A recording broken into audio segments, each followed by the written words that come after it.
Trump Media raised $2.5 billion to buy Bitcoin. The media company, partly owned by President Trump and his family, announced it raised the funds from institutional investors to finance what CNBC called one of the largest ever Bitcoin investments by a public company.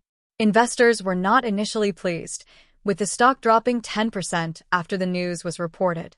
It further marks the rapid expansion of Trump Media, which owns Truth Social, into the finance and crypto sectors. It's also another step toward Trump's personal courtship of crypto. The president hosted a black tie gala at his Virginia Golf Club last week for the biggest buyers of his memecoin. Salesforce made an $8 billion acquisition to boost its AI capabilities.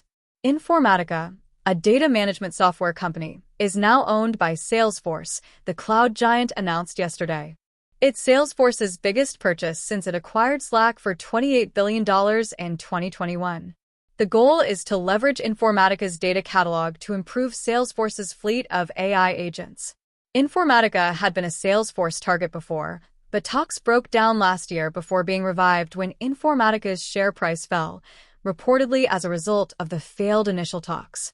Trump wants to cut all federal ties to Harvard.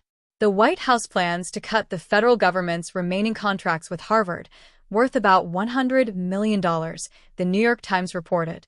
The cuts would represent a complete severance with the prestigious Ivy League institution, per the NYT, following the Trump administration's freezing of $3.2 billion in grants and its attempt to stop the university from enrolling international students over claims that it's failed to address anti-Semitism on campus.